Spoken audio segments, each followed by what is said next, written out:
La diffusion vient de démarrer. Tous les participants sont en mode écoute seul.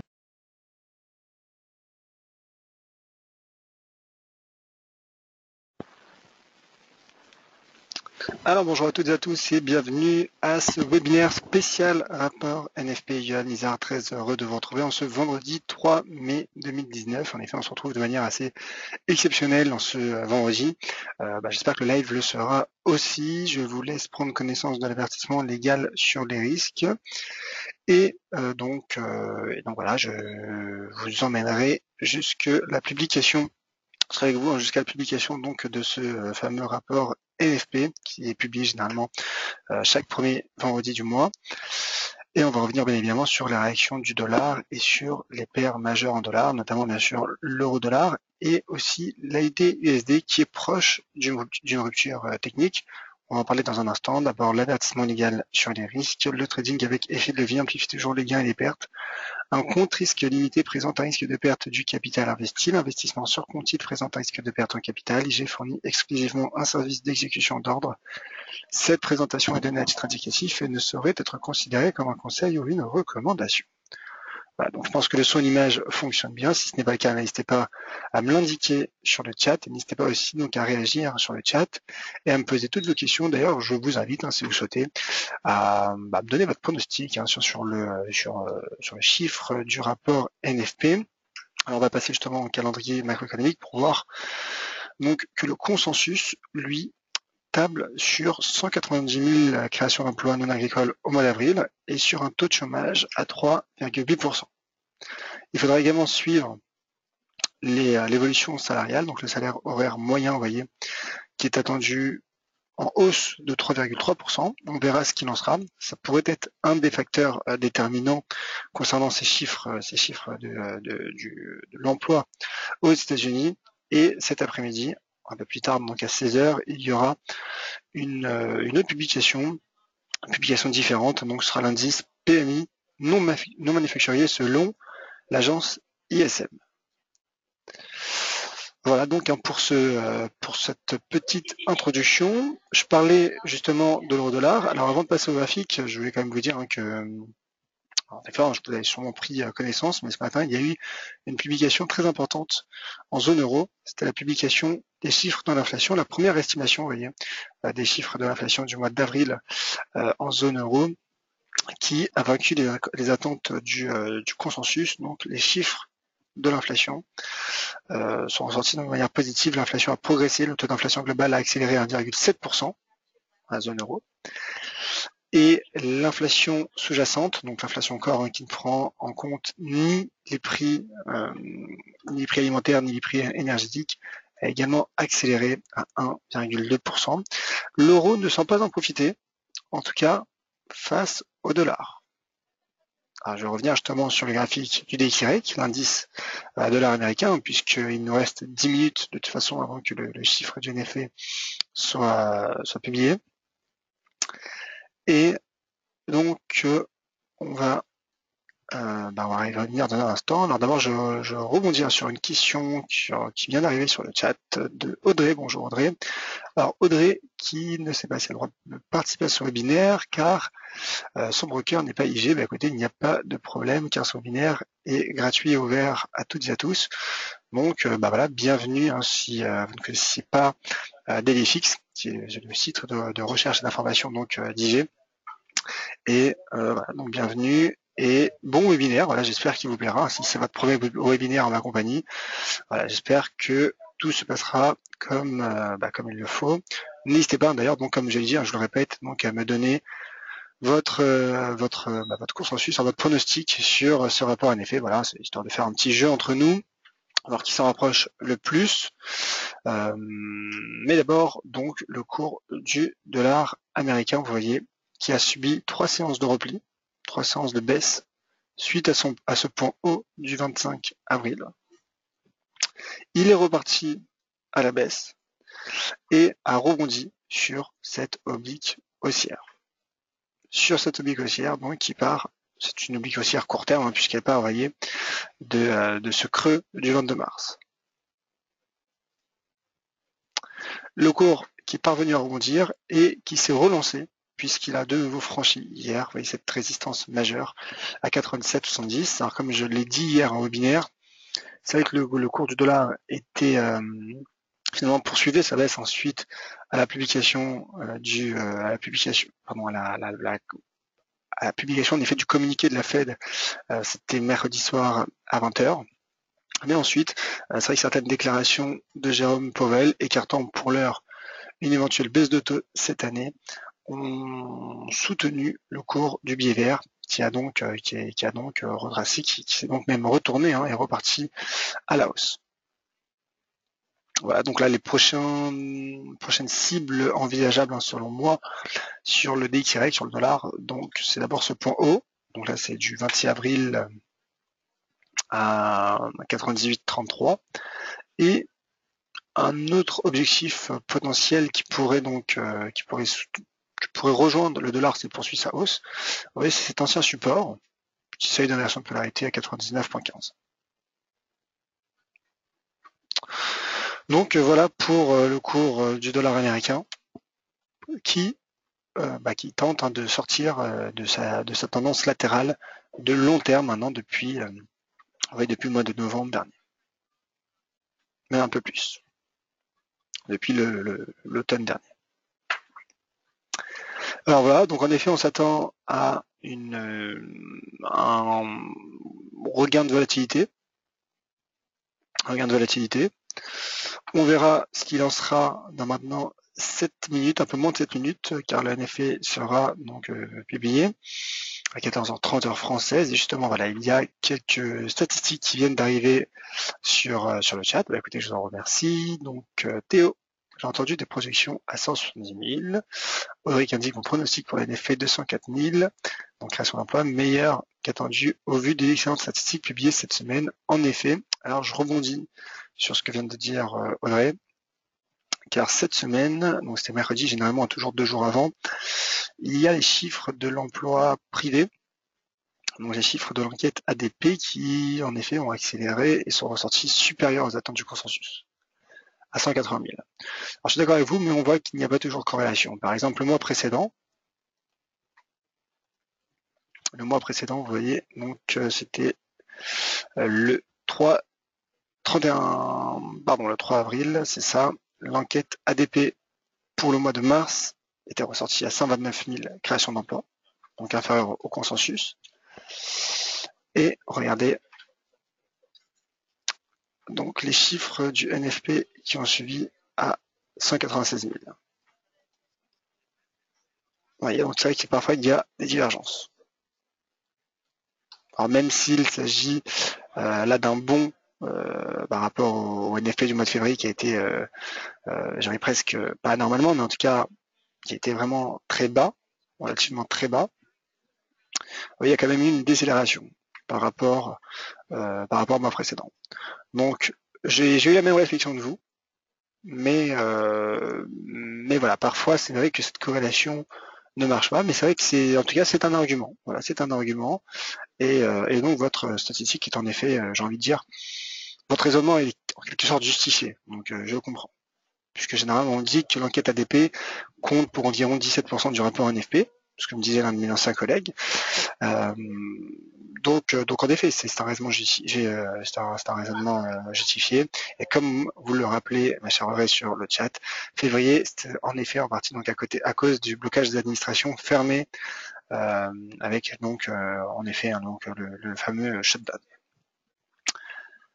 Daniel qui indique donc que son pronostic est que le chômage américain sera autour de 3,5 ou 3,6, il n'égara pas les 3,8. Donc Daniel qui s'attend à une baisse du chômage américain. Bah écoutez, pourquoi pas? Le consensus, c'est vrai qu'il table sur un taux de chômage stable à 3,8%.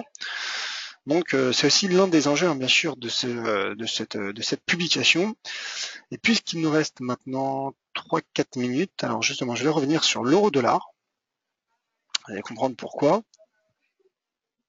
Alors voyez, l'euro-dollar, comme je le tweetais ce matin, donc sur mes analyses sur Twitter @johannisard, l'euro-dollar, donc vous voyez là il tente un léger rebond technique, mais ce matin, suite à la publication des chiffres de l'emploi, le cours, vous voyez, poursuivre sa baisse. Poursuivre sa baisse puisqu'il a atteint un point bas en intraday pour le moment. Alors, j'attends que ça apparaisse. Voilà. Donc, ça a apparu un point bas à 1,1144. Malgré donc les bons chiffres de l'inflation. Donc finalement, l'euro n'a pas réellement profité, en tout cas face au dollar qui rebondit. Bon là, c'est vrai que c'est le dollar qui fait pression sur l'euro. Là, il y a un petit rebond technique d'ailleurs suite à ce doji. Donc je pense que le rebond pourrait se poursuivre à très court terme. À très court terme en raison de ce doji. Et même mieux, hein, c'est un marteau inversé avec un doji. Donc là, en effet, à très court terme, techniquement, le cours pourrait rebondir. On verra s'il parviendra à poursuivre son rebond suite au rapport NFP, sachant que généralement, en effet, dans ce genre de statistiques majeures, il y a souvent, ou même d'événements majeurs, il y a souvent des contre-réactions, c'est-à-dire en raison de la volatilité, vous voyez, par exemple une hausse initiale ou une baisse, enfin un mouvement initial, un contre-mouvement qui va suivre quelques minutes plus tard, puis ensuite, la tendance court terme va s'installer, peut s'installer du moins, mais vous voyez, à court terme en tout cas, en raison de ce marteau inversé et de ce doji, le cours rebondit de manière plutôt logique. D'ailleurs, regardez, le RSI qui rebondit sur la bande 30. Donc on verra jusqu'où pourrait se poursuivre ce rebond en données 4 heures. C'est vrai que la configuration reste baissière hein, pour le dollar américain suite à cette nouvelle cassure de ce support à 11,84. Donc on verra ce qu'il en sera. Jusqu'où pourrait se poursuivre donc ce support déjà. Là, je vois une première résistance formée à très court terme et qui se situe, vous voyez, à 11,62. Peut-être. Voilà, on verra. Ça peut dépendre bien sûr du rapport NFP. Donc on le saura dans maintenant moins de 2 minutes. Alors, avant de passer à l'AUD USD, puisque j'ai dit que le cours d'effet était proche d'une rupture, je l'appelle simplement le consensus, voilà, 190 000, donc il faudra notamment se baser par rapport à ce chiffre, mais également on n'oublie pas hein, les salaires horaires, le salaire horaire moyen, donc qui est attendu à 3,3%. L'AUD USD, rapidement, après, on se remet sur l'euro-dollar donc pour la publication du rapport NFP, lui aussi qui teste, vous voyez, une zone de support critique entre 0,70, 38 et 0,69, 94. Alors, en effet, j'ai un peu ajusté ce niveau de support qui est un peu plus élevé, mais voilà, les conditions de marché m'ont encouragé à tout simplement à l'ajuster. Et donc là, en effet, en cas de rupture de cette zone, le cours pourrait, selon moi, retomber sur ce point bas du flash crash enregistré lors du 2 janvier, donc à 0,6833.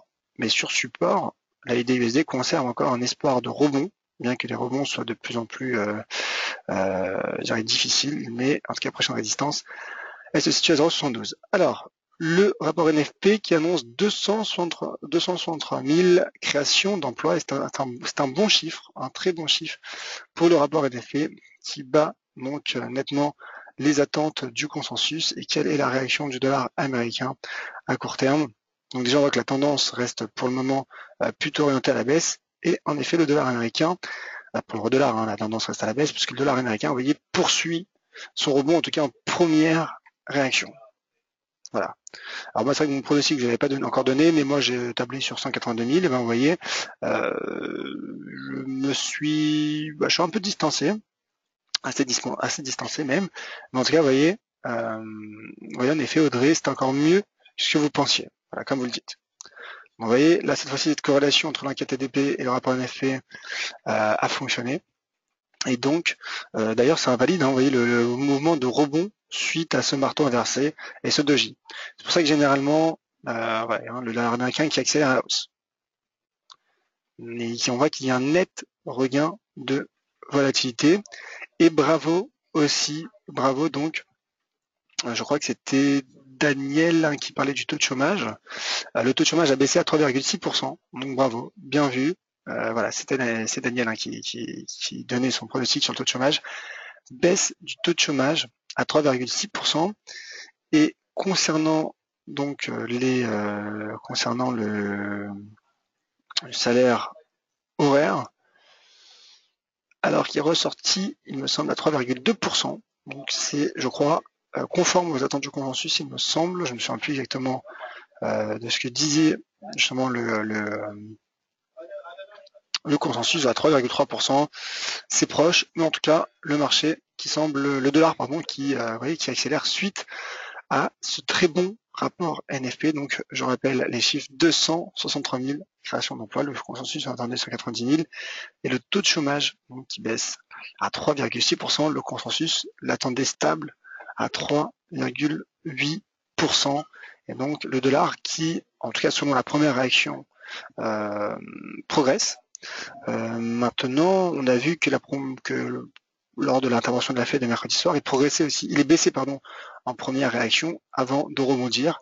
Voilà, c'est pour ça que je dis qu'il fallait être prudent avec ce genre d'événements majeurs, que ce soit monétaire donc ou macroéconomique. Alors du coup, j'imagine qu'il y a cassure sur l'AUD/USD. J'imagine donc qu'il y a une cassure en cours. Alors bien évidemment que pour qu'il y ait cassure, généralement il faut attendre les clôtures. Mais on verra déjà si ce niveau de support donc est en train de céder ou non. L'AUD/USD donc qui j'imagine est sous pression. Vous voyez, bien qu'il soit sous pression, pour le moment le cours ne casse pas encore, vous voyez, ce niveau de support à 0,6994, cette zone de support. Alors quelques questions qui sont arrivées sur le chat. Alors Théo poursuit qu'il va y avoir un gros effet sur les indices qui sont en perte de vitesse. On va regarder ça. On va regarder par exemple ce que nous dit le CAC 40. Qui teste toujours, vous voyez, ce support, qui a cassé ce niveau de support mais qui tente de s'accrocher. J'ai pas l'impression qu'il y a un réel impact. Peu d'impact, j'ai l'impression, un impact un peu plus mesuré. Alors peut-être sur des futurs de Wall Street, on va regarder ça. Donc, déjà Wall Street, donc les deux jeunes envoyés qui sont repliés sous ces sommets historiques. Et donc les indices américains. Et donc là c'est le cours du futur qui pour le moment progresse. Donc moi j'ai l'impression qu'il y a un impact pour le moment en tout cas un peu mesuré. Il y a un impact, on sent, regardez avec cette bougie horaire, peut-être un petit regain de volatilité. Mais voilà, je pense que le dollar, bien sûr qu'il est le plus exposé, selon moi, à cette publication. Mais en tout cas, pour le moment, Wall Street qui semble réagir de manière plutôt positive, et des indices aussi qui tentent timidement de rebondir. Alors oui, donc on me dit, alors je crois que c'est un anonyme qui parle sur le chat, puisqu'il écrit des indices en tout cas je vois pas le nom apparaître, je ne sais pas si c'était ou pas du coup, mais un auditeur dit donc les indices sont pris une baisse avec la déception de la Fed mercredi soir, car le marché espérait une baisse de taux. Ils ont été douchés. Alors c'est vrai, mais je pense aussi qu'il y a plusieurs éléments, peut-être le repli du cours du pétrole. Mais moi je pense que c'est surtout aussi un peu de technique, puisque comme je l'ai dit, regardez Wall Street qui était sous ses plus hauts historiques. Après j'ai un très bon début d'année. Donc à un moment ou l'autre, il va bien, je pense que le cours prenne des bénéfices, que le marché prenne des bénéfices, et donc repli technique, là en l'occurrence de Wall Street. Alors, voilà, je vais peut-être dire un mot sur le GBP/USD. Voilà, c'était Audrey pour la question, donc. Daniel qui indique que le dollar profite d'une confiance énorme au marché américain malgré tout, contrairement à la zone euro, le momentum est du côté dollar, c'est vrai. Je suis assez d'accord avec cette analyse. Alors GBP/USD, histoire de jeter un petit coup d'œil sur les paires majeures en dollars. Alors GBP/USD qui s'est replié sur un 30 hier, après avoir pourtant franchi une double résistance en début de semaine, double résistance justement à un 30, mais aussi à qui était donc composée d'une droite de tendance baissière. Alors voilà le cours qui rebondit malgré ce bon rapport NFP, vous voyez, donc le dollar américain qui subit peut-être une petite contre-réaction. En tout cas, pour en revenir sur le GBP/USD, c'est la double résistance dont je parlais et le cours qui continue de tester ce niveau à 1,30. Donc là, un pullback haussière relancerait le potentiel, selon moi, du GBP/USD en direction de ces 23,6% de retracement de Fibonacci, qui correspond aussi peut-être à un petit seuil d'inversion de polarité, vous voyez, formé à court terme, et qui est situé à 1,31-34. Et la principale résistance, elle se situe, selon moi, à 1,33-18. La MACD qui se maintient au-dessus de la ligne de signal, bien qu'elle soit en zone vendeuse. L'USD Yen, enfin.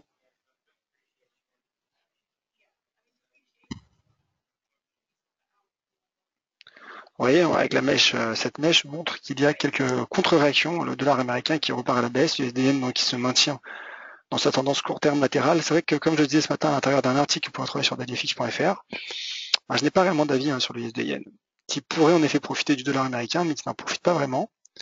Mais sa dynamique court terme est plutôt orientée à la baisse.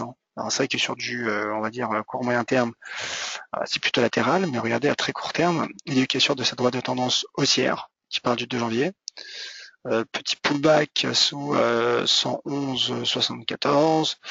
Le cours qui reste maintenu sous cette résistance. Donc sous résistance, je me dis en effet qu'il y a peut-être un risque de repli, mais vous voyez là si on regarde les 5-6 dernières bougies 4 heures, les 6-7 dernières bougies 4 heures, il ne se passe pas grand-chose. Un mouvement latéral, donc plutôt neutre sur l'USD Yen. Je n'ai pas réellement d'avis. Comme je l'ai dit, techniquement, le cours qui pourrait subir ces résistances et cette mauvaise dynamique très court terme, avec donc cette cassure de l'oblique haussière. Maintenant, le dollar américain reste bien orienté. On verra ce qu'il en sera. Il pourrait le soutenir, mais j'ai l'impression que le dollar américain, vous voyez, subit quelques mouvements correctifs. Et vous voyez. Donc je parlais des contre-mouvements, du regain de volatilité et le cours qui se replie, le cours de l'indice des XRI qui se replie, après avoir pourtant initialement salué ce très bon rapport NFP. Ce bon rapport NFP en tout cas. Je reviens sur l'euro-dollar, ensuite je passerai peut-être aux dernières questions. Du coup qui rebondit, l'euro-dollar qui rebondit, et le doji, donc finalement, vous voyez, donc horaire, en données horaires, là c'est c'est plutôt, je dirais, cohérent. Donc marteau inversé, doji, et malgré une première réaction baissière, on verra comment clôturera cette bougie horaire, mais pour le moment le cours rebondit de manière, j'ai envie de dire techniquement plutôt logique, mais encore une fois il s'agit d'un simple rebond, cela ne veut pas dire un retournement de tendance, en tout cas pas encore. Donc on verra comment gérera le marché ses résistances, et notamment donc celle à 1,1165. Alors quelques questions. Alors, ma chère André, mais pas vous excuser, vous êtes très bavarde, vous le dites, alors moi je trouve pas, et je trouve au contraire que c'est très positif justement de participer à ce webinaire. Donc merci justement d'animer, puisque c'est aussi les questions et les commentaires qui animent ce webinaire, pas seulement l'analyste ou l'événement actuel. Donc merci de participer, de commenter. Merci d'ailleurs à vous tous qui êtes présents sur le chat et présents aussi à ce webinaire, même ceux qui ne participent pas sur le chat. Merci d'être présents. Vous êtes assez nombreux pour un week-end entre 2 jours fériés. Alors, avec ces bons chiffres, les indices vont sans doute essayer d'effacer la petite baisse de mercredi soir, car les publications des résultats des sociétés sont plus que bons, comme Apple avec 5%. Voilà. Donc ça, c'est votre avis. Merci, ma chère Audrey, de faire part de votre avis. Pour le S&P 500, mini S&P 500, il y a un Fibonacci à poser sur le haut et le bas de cette semaine. Ça donne les niveaux à valider pour une potentielle remontée. Alors on va regarder le S&P 500. Et bonjour à Nicole qui est tout oui. Merci ma chère Nicole d'être présente. Alors le S&P 500. Alors je mets le cours dans un instant. Si vous avez des questions, c'est le moment car le webinaire approche de son terme. Ça fait déjà bientôt une demi-heure que l'on est ensemble et c'est un plaisir. Alors, le Fibonacci sur cette semaine, nous dit Audrey. Alors, on prend le Fibonacci. On était lundi 29.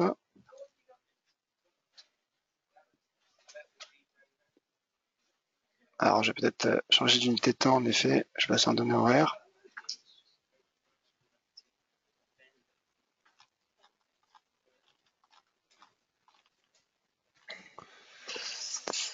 Alors, on va dire les Fibonacci à poser sur le haut. Pardon. Fibonacci à poser donc sur le haut. Et le bas, peut-être. C'est vrai que ça donne peut-être, bien évidemment que cela donne des niveaux potentiels de correction à court terme. Moi, ce que j'aime bien, c'est quand il y a un Fibonacci qui coïncide avec vous voyez, avec un niveau de support, enfin un niveau technique, je veux dire, support résistance. Donc là, j'ai l'impression qu'il y en a un. Vous voyez, celui à 161,8, qui est un des seuils centrales, donc à 2933. Et peut-être celui-ci, vous voyez, aussi à 38,2%, celui qui le teste. Mais ça, c'est du très court terme. Donc c'est en effet intéressant, mais en tout cas, ce qui est important de rappeler, c'est que sur le S&P, en effet, il a atteint cette semaine, donc mercredi, un plus haut, en tout cas, il a touché un plus haut historique avant de se replier. Donc ça montre aussi la résilience du marché suite à sous cette résistance, sous ces niveaux historiques. D'ailleurs, regardez, à court terme, il y a aussi une divergence baissière qui a pris forme en données horaires, ce qui explique techniquement notamment ce repli. Mais selon moi, voilà, il s'agit simplement de la résistance majeure qui correspond donc au niveau historique. Alors, dernier commentaire, donc voilà, c'est peut-être deux dernières questions qui viennent d'arriver. Donc en effet, deux commentaires même Audrey qui indique en fait qu'il y a la reine des Fibonacci sur tous mes graphes. Quand je vois des rebonds, je cherche à en poser.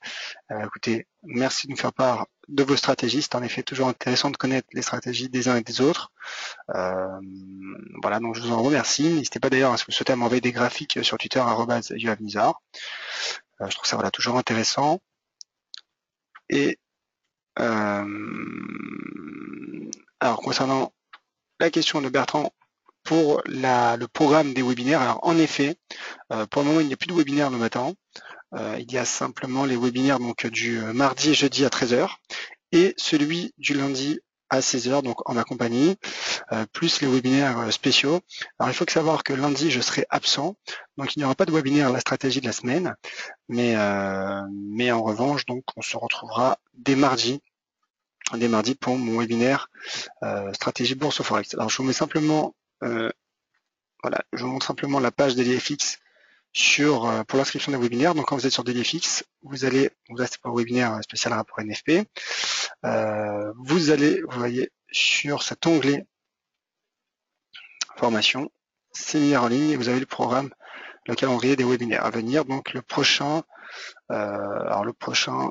ça n'a pas été, voilà, ça c'est pour cette semaine. Donc le prochain aura lieu, vous voyez, le mardi 9 mai en ma compagnie, puisque je serai absent donc lundi.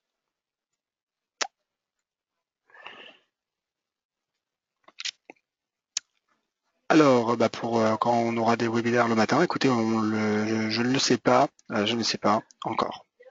Peut-être dans les prochaines semaines, dans les prochains mois peut-être, mais voilà, pour le moment il n'y en a pas.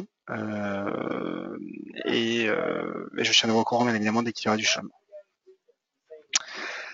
Alors voilà, avec plaisir mon cher Bertrand. Et voilà, peut-être dernier commentaire pour finir sur une note voilà, assez sympathique. Donc Audrey, qui a fait son premier webinaire en notre compagnie. Donc voilà, j'en suis ravi. Merci pour ce webinaire, c'était très sympa et agréable. Je reviendrai le mois prochain pour la prochaine publication des NFP. Écoutez, c'est dommage d'attendre le mois prochain. Je vous invite, si vous le souhaitez, à suivre donc mon webinaire du mardi à 13h. Voilà, je peux même vous envoyer le lien d'inscription, donc séminaire en ligne. Et voilà, c'est onglet la stratégie bourse au forex chaque mardi et jeudi pour connaître mes stratégies de marché, court et moyen terme. Voilà, n'hésitez pas à me confirmer que vous l'avez bien reçu. Et mon webinaire donc du lundi, donc même si là je ne l'ai pas fait, webinaire du lundi qui a lieu généralement à 16h, mais là c'est vrai qu'au mois de mai je crois qu'il n'y aura pas beaucoup de webinaires la stratégie de la semaine car je serai absent quelques jours. Mais en attendant, dès que je serai là le mardi et jeudi, sachez qu'il y aura donc a priori voilà, webinaire. Voilà ma chère Audrey, j'espère vous voir donc mardi en webinaire à 13h. Merci à toutes et à tous d'avoir été présents à ce webinaire, ceux qui étaient sur le chat et ceux qui n'ont pas participé au chat. Merci infiniment d'avoir été présents en nombre en ce vendredi donc 3 mai. Je vous souhaite de passer un excellent week-end. Soyez prudents bien sûr sur les marchés. Donc je rappelle le rapport NFP qui a vaincu les attentes du consensus et le taux de chômage qui a donc baissé à 3,6% et les NFP qui indique, le rapport NFP qui indique la création de 263 000 emplois non agricoles au mois d'avril aux États-Unis. Le consensus, on attendait 190 000. À mardi donc, et à tout de suite sur Twitter @USNizar et sur dailyfix.fr. Merci et soyez prudents. Passez un excellent week-end. J'ai été ravi d'avoir couvert ce live, ce webinaire spécial rapport NFP. Merci.